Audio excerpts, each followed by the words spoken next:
Hello, I'm Simone and I am a counselling psychologist. And today I want to talk about self silencing and probably women and self silencing. It's come up a lot in clinic. I mean, I say clinic, I mean the couch. It's come up a lot on the couch. And it comes up for me personally a lot, which those of you who have come to know me would probably be surprised about, because I come across as, so I know how I come across, right? I come across as someone who's confident, who's outspoken. But actually, in my romantic relationships, I have really struggled to say what I really feel and what I need in a way that gets my needs met, because I learned actually as a young girl to self-silence. And this is particularly gendered, I think. And obviously there's nuance. Obviously some men and anyone else of any other gender is going to experience this problem. But it is gendered because in this system that we live, the patriarchy, which means that masculinity and a particular narrow type of masculinity is the standard. In this system, girls and women are told that we are emotional. We have emotion. This is our wheelhouse. This is our domain. It's in us. And it's viewed very suspiciously. So we're told that we are emotional. We're told that we corner the market on emotion. But we're also told that emotion is bad, that it's chaotic, it's unruly, it's unstable, and more importantly, it's not credible. So girls and women learn that they have this thing inside them, emotion, but that it probably should be controlled. So where we experience emotion in the body, a lot of us experience it in the head, I have to say. I feel feelings in my head quite a bit, particularly anger, in my jaw and in my throat. But other emotions, the majority of times people experience in the body if they can connect to their feelings, their sensation well enough.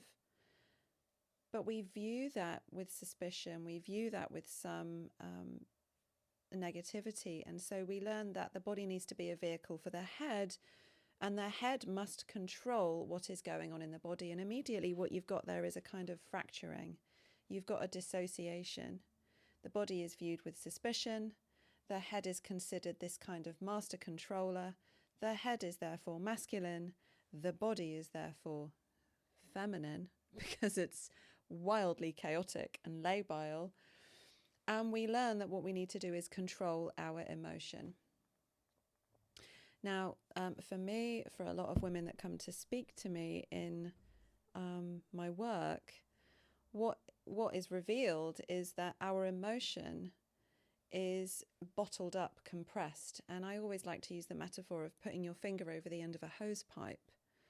If water is the emotion and you put your finger over the end of the hose pipe to try and suppress it, the pressure builds and there's back pressure. And what that means in practice is that what you feel, what you think, you dismiss. No, it's not a problem. Just push it aside. I'll let that go. Until you can't let it go anymore. And then it busts out. And you've got your finger on the hose pipe and it's busting out and it's exploding over everyone, and there's emotion everywhere and everyone's distressed. And that just compounds your experience that emotion should not be trusted. That emotion makes you, this unruly, chaotic thing. And the trouble with that is that emotion is what renders us legible to others. We all have this deep yearning as humans to be known. And if we can't share our emotion in a way that is safe, then we remain unknown, in much the same way as I spoke about in my Men and Emotion reel. But it happens in a different way for women a lot of the time because of the way we're conditioned through gender constructs, right? So we learn that our emotions should be distrusted. We learn that we should subjugate it, we should push it down. We learn that if we share our emotion, we might be retaliated against, viewed negatively, seen as, you know, this unstable person. And then it just comes out anyway. Because one thing I can tell you as a psychologist is that your needs cannot be suppressed forever. If you try to suppress or subjugate, push down, disavow your needs, they don't go away. They just bust in through the side door, usually as rebellion.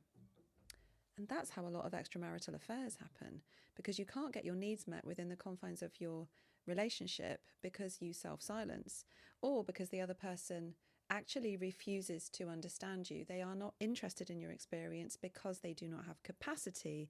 Therefore, rather than walk away from that situation, you seek to preserve the relationship by getting your needs met somewhere else.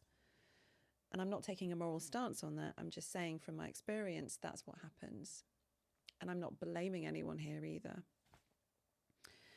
So I just kind of want to ask you how safe you feel to share what it is you really think, what it is you really feel, how connected you actually feel to your own internal experience, and how you come to understand your own emotion, and what emotions feel palatable to others, what emotions you learned maybe in your family system to hide.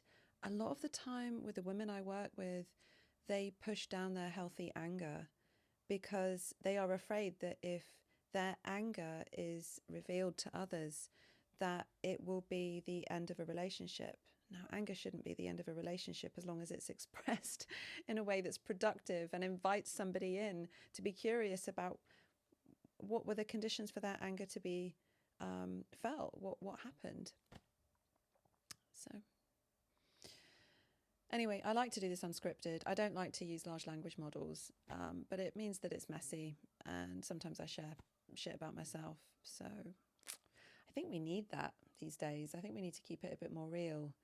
I get a bit concerned when I see these kind of 5 things that show you that you're emotionally avoidant type videos, because I just don't think you can condense the human experience down to, you know, palatable morsels. I know it sells well, but those of you who like my ramblings and watch these videos, I guess you're my people. Anyway.